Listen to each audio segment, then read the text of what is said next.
You already knew my name and seem aware of my doings here in Cordona.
Ginger, that's what you need. A mouthful of the good stuff and you'll see the back of any seasickness. Oh, thank you for your support, John. Don't suppose you actually brought any ginger? No, I don't get seasick. Terrific. Don't worry, Sherry. We've almost arrived at Cordona. I can see land through the porthole. So much for docking by tea time. The captain seemed more interested in his maids than in his maps. Oh, is Sherlock grumpy? Cheer up. We're back where we grew up. It's exciting. What's changed? What's the same? Ugh. I'm starting to question whether the weeks-long journey was worth it. Travelling all this way, enduring this indignity simply to visit a grave. Even if it is my mother's. Ah, that's just Mycroft's nonsense, still rattling around in your head. Try to forget what he said. I have. I believe it was that this is a performative farce, a feeble excuse to avoid responsibilities, and that there was nothing to be gained from it. You needed to do this. Enough of the self-pity and doubt. So we're a little late. What of it? We'll retire to the hotel and visit her in the morning. It'll be worth it. Thank you, John. And if you want to notify the captain's wife of his indiscretions, I will not stand in your way. Oh, at last. I'm quite ready to get off this cursed boat. Come on. We'll go together.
Hey, Sherry, come on, catch up.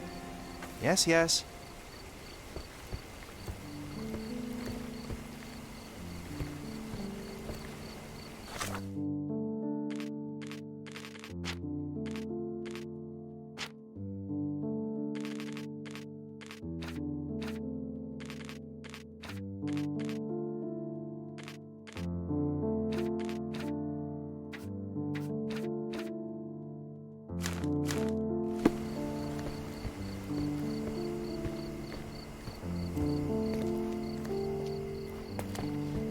Sherlock, don't get lost in this huge garden. Follow the sound of my voice.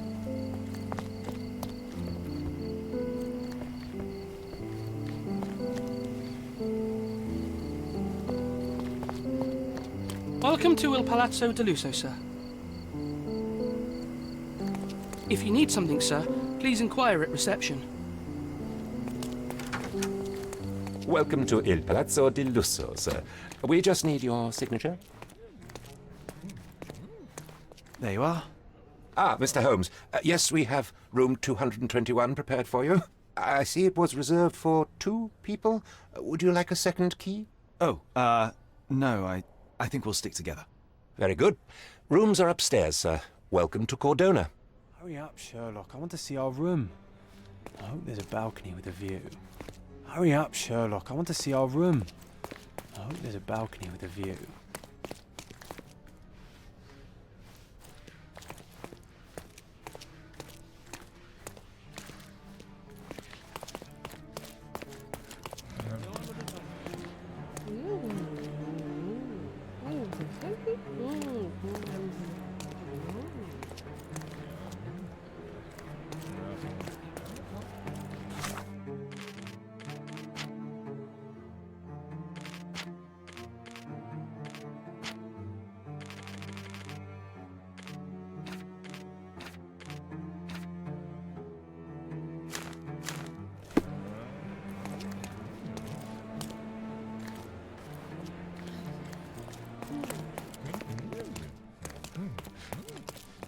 Hurry up, Sherlock, I want to see our room. I hope there's a balcony with a view.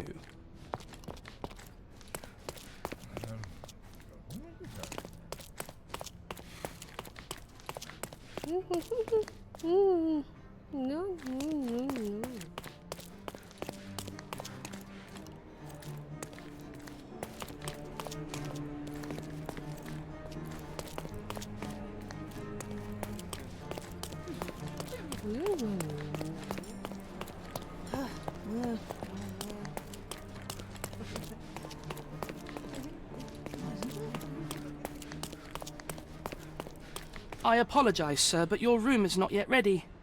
Perhaps, in the meantime, you would like to relax in the foyer? Tonight, the restaurant is offering a complimentary marlin ceviche to all our guests. Let's check what they have on offer.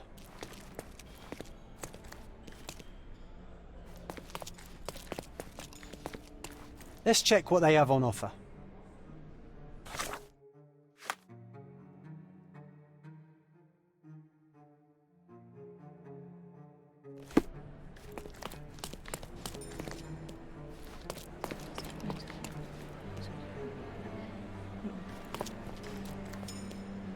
Backers would find this place incredibly dull, don't you think? Hey, Sherry, just our luck. If seafood's not to your taste, everyone loves Benedict's batch. Our poached eggs with hollandaise sauce.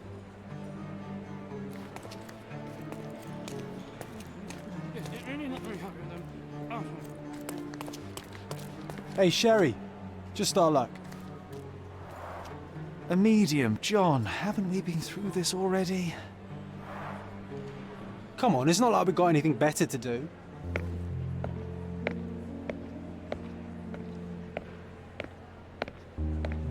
Excuse me, sir, but I believe Mr. Galich is conducting a séance at the moment. Perhaps you'd care to have your portrait drawn while you wait? Why? Pardon me? Why should I sit for a portrait?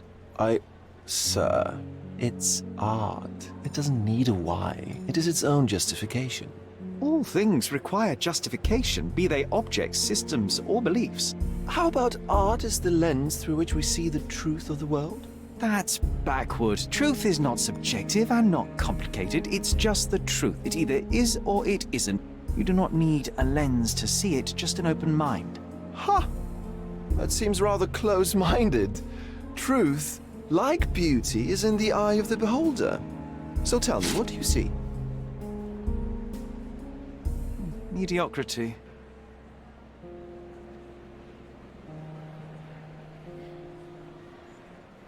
Come now, Sherry, what did he do to deserve that? The servant mentioned ceviche at the bar, Sherry. You should grab us some, and I'll find us a table. I'm starving. Okay, time to check if John found us a nice table for the evening.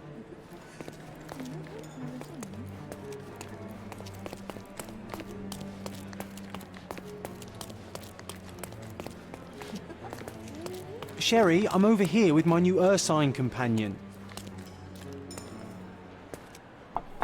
Cordona's even quieter than I remembered. It's going to be a long evening. Ah, come now, Sherry. What say we amuse ourselves with a little game? What were you thinking? Oh, promise me it isn't nonsense. After being cooped up on that boat, I am itching for activity. No. As you can see, someone left a cane on our table. I simply thought you could identify its owner. Ah, so it is nonsense. It'll take me a minute, John, at most. Well then, you can deliver it to him as well. Deliver it to him? Then what are the staff here for? Aesthetics? Stubborn, Sherry, too stubborn. You wanted something to do. Slapping oneself in the face is also something to do. That doesn't make it worthwhile.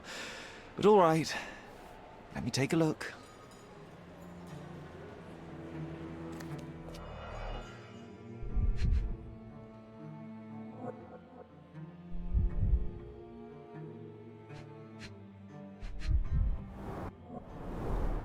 The hand grip is a head of a golden Javanese statue, probably stolen from a temple. The dents suggest it has been used as a bludgeon. A crest depicting a bulb of garlic in a meadow, perhaps the Fielding family or Meadows, or Craven, from the Old English name meaning garlic place. The cane is made of ebony, it's worn uncared for, and bears the scars of numerous hits. This cane is an expensive and ostentatious weapon. Its owner must be vain, volatile, and of noble English blood. Take it with you, Sherry. Let's return it to its owner. All right, I hope you noted down your observations in your casebook. But how are you going to find this nobleman? The cane itself is not enough. I may have to ask other guests if they saw who was here.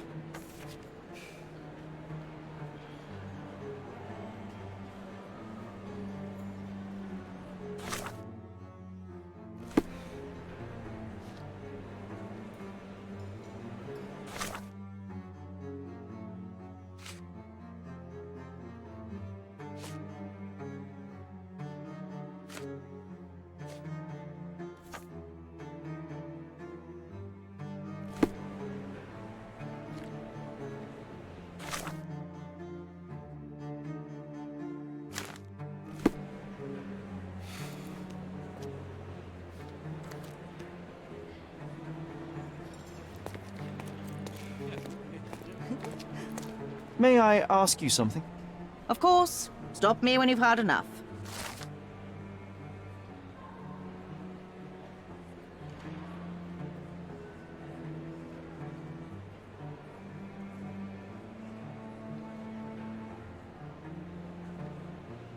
Well, even with your keen senses, Sherry, I doubt you'll find the cane's owner. Are you able to help me?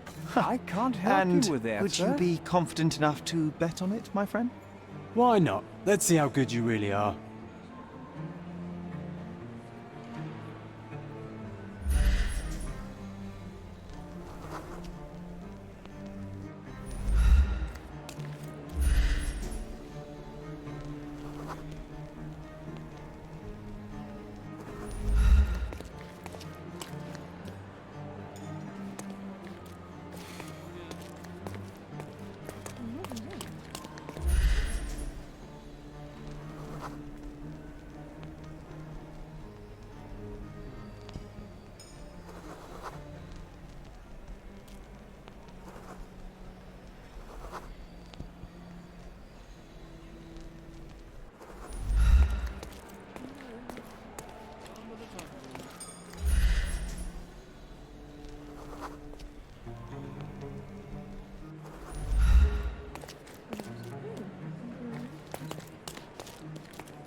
Someone left their cane at my table.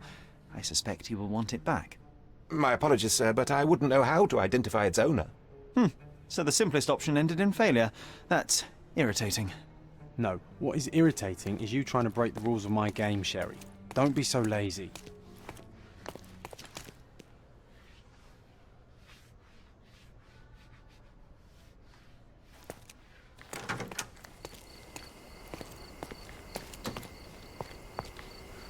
Not that one, huh? You lost the bet, Sherry, but don't let that stop your search for the Navy officer.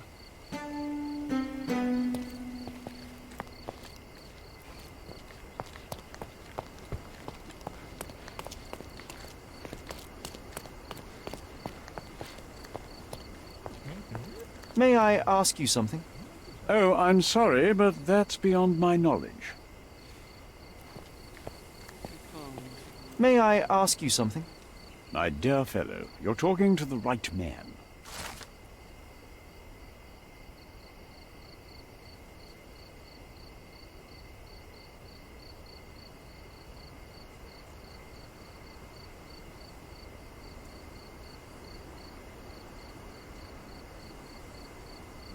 Hey, Sherry, don't we now have the perfect excuse to visit the séance? I'm just going to give the cane to its owner. You will not persuade me to take part in this show.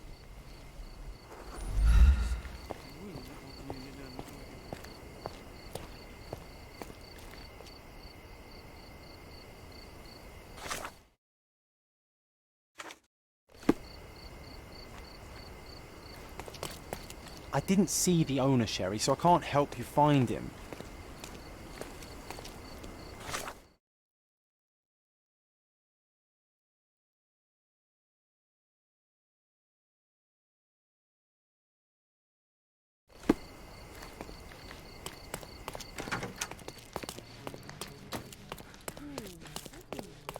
Your room is upstairs, sir. Number 221.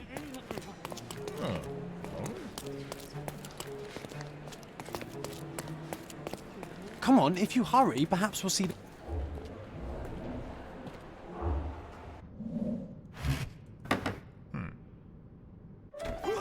This hotel, this island, it's full of thieves. First my cane, now the diamond.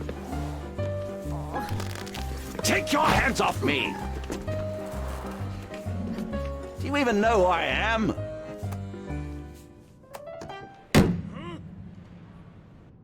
Hey, boy! That's my cane! I get that a lot. It's a very common design. What? No, that's a custom-made. A joke. A joke. It was left at my table in the restaurant. I thought it deserved to be returned. Well, I'll be... It is rare to encounter a straight-fingered true penny these days. What a gentleman. But I must ask, how did you know I was the rightful owner?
Simple deduction. Your cane told me everything I needed to know. I was after a strong, middle-aged man with a keen interest in adventure, noble blood, and affection for strong drink. And if one were to go further, one may even be able to extrapolate your name from your heraldic symbol, Lord Craven. Marvelous. Simply marvelous. That's me, Lord Andrew Craven. You are the real medium. You hear that, Emma? Well, you found my cane. Perhaps you can locate my diamond, too. Yes, you should do it. It will be child's play for you, Mr. Holmes. And if a child can do it, then I'm sure the local police can suffice. The police? Why bother?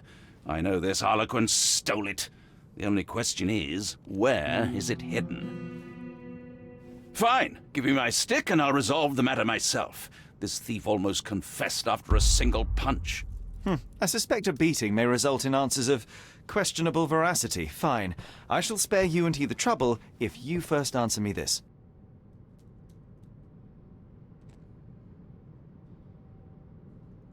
How does a priceless diamond become the subject of a séance? It is an unusual accoutrement. Emma wished to speak with its former owners. My grandfather told us it belonged to a Rajah, an Indian king. So you were summoning long-dead Indian royalty and, pray tell, you were expecting him to converse in English? To be frank, Mr. Holmes, I don't believe in ghosts. But Emma was fascinated by the idea of meeting a real king, even a dead one. Well, a crown is a crown. Can you describe the stone itself? A yellow diamond, not less than 100 carats, and perfectly egg-shaped. There is not another like it. You insist the medium robbed you during the séance. But what occurred exactly? It was a dirty trick. We were sitting here in the dark, chanting and holding hands, as expected. Then something began to appear from the medium, like a cloud or a bubble. The swindler called it ectoplasm. Ah, yes. Common in the spiritualist trade, and quite the spectacle. Indeed, perhaps too much. My beloved Emma screamed in horror, and I stood to defend her, attacking that cursed ghost. How brave. But my hand hit nothing. The medium jumped away from me, and Emma fainted. I lit the candle, and the diamond was gone.